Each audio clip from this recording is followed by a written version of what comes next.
¡Ay, coño! Está caliente. Estoy ready. Ahora sí. Nos fuimos. Good morning, fam. I'm Jamili, and welcome back to The Morning Drop.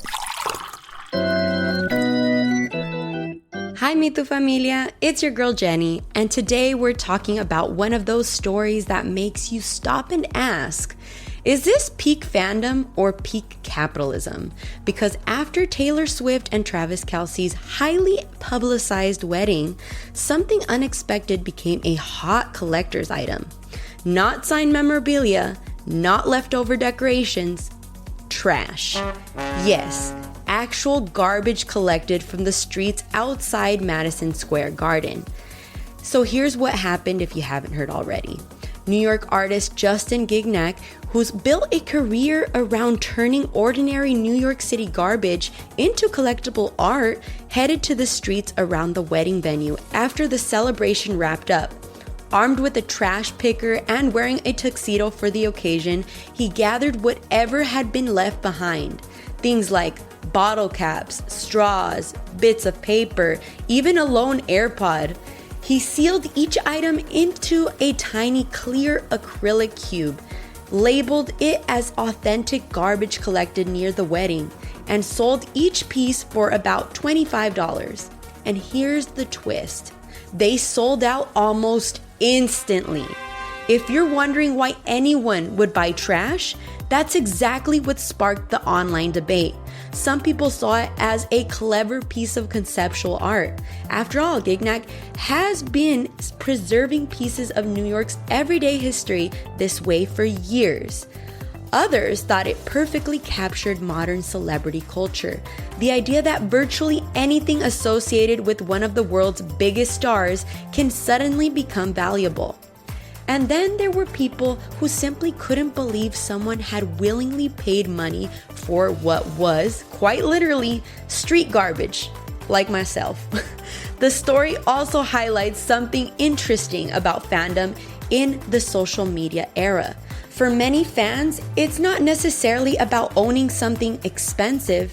It's about owning something connected, even indirectly, to a cultural moment. So, is this brilliant marketing? A commentary on celebrity obsession? A genuinely unique art project? Or simply proof that if enough people care about a cultural event, almost anything connected to it can become a collectible? Whatever your answer, one thing is certain. Only in 2026 could a box of New York City trash become one of the internet's most talked about souvenirs. Attention! I'm hardly ever surprised anymore by this dystopic reality we're living in. But when I heard Pete Hegseth's crazy new testosterone policy, I reached a new level. Imagine the male fragility. This is what happens when you hand the Pentagon to a Fox News host. Last Wednesday, Hegseth announced that all service members 30 and older must get their testosterone tested every year. And if the numbers come back low, well, the government offers hormone replacement therapy. He even named the policy, wait, are you ready for this? The High T Department of War. And I'm not making this up. What Hegseth just mandated is, by definition, gender-affirming care. Hormone testing, hormone replacement therapy, to restore someone's biology where it should be. That is the exact same treatment this administration has banned for transgender troops. In the same care, 27 states have moved to restrict or ban trans youth. Senator Tammy Duckworth, an Iraq war veteran, she said it sounded like gender-affirming care to me. Yes, Senator, it does.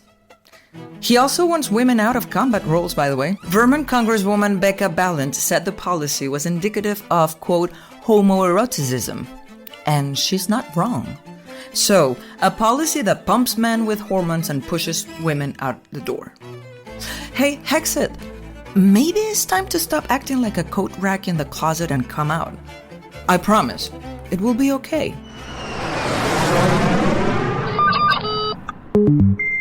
Buenas, buenas. It's Lau here, and we're back with some more chisme this week. Love them or hate them, nepo baby stories always get people talking. If you haven't seen it, Phoebe Gates, Bill Gates' daughter, launched an AI shopping app called Phia. It's actually a pretty cool concept. It compares prices across retailers while you shop online so you can find the best deal without opening a million tabs. O sea, super útil. Before the app launched, Phoebe talked openly about not wanting the Gates name to define the company. She wanted people to judge the product on its own merits. Since then, the startup has raised more than $43 million, reached a reported $185 million valuation, attracted celebrity investors, she landed on Forbes 30 Under 30, it's generated a ton of buzz. Then last week, Bloomberg published an investigation after testing found that Phia's browser extension may have been taking affiliate credit for purchases it didn't actually drive. The company says it was caused by a coding issue that's since been fixed. Obviously, the story is everywhere, la pobre Phoebe. But it got me thinking, is this simply what comes with being Bill Gates' daughter? The same last name that opens doors also puts your company under a microscope? It also got me thinking about the whole Forbes 30 Under 30 phenomenon. Seems like every year we celebrate these founders as the next big success story, and somehow they always seem to end up back in the headlines for a completely different reason. Pero bueno, that's a story for another day. The life of a nepo baby. Qué difícil. After 104 matches, the 2026 FIFA World Cup has ended in a weekend que te rompes la cabeza. Third place game. Very uncommon in professional sports, had many critics, players, and coaches calling for the game to be canceled. But the tournament has a long history, every 4 years, featuring countries, players working hard to get here. And so the bronze match turned out to be an instant classic. 10 goals, 6-4 victory for England, taking third place. And Kylian Mbappe wins the Golden Boot, becomes the player with the most goals in World Cup history. Some fans call this the real final, but everyone was in anticipation for the lifetime storybook ending featuring España contra Argentina, and the narrative was thick. Lamine Yamal versus Lionel Messi, the two number 10s from Barcelona, all the way to the end to extra times, and finally Spain scores and wins their second star, etching Lamine Yamal into the World Cup history books by beating the likes of Mbappe, Cristiano Ronaldo, and Lionel Messi in one summer at 19 years old. The future of Spanish football looks bright, making Spain the only country to win both the women's and the men's World Cup at the same time, and setting them up to co-host with Portugal and Morocco for the 100-year anniversary of La Copa Mundial in 2030. This is Gustavo, and thank you for listening to The Morning Drop.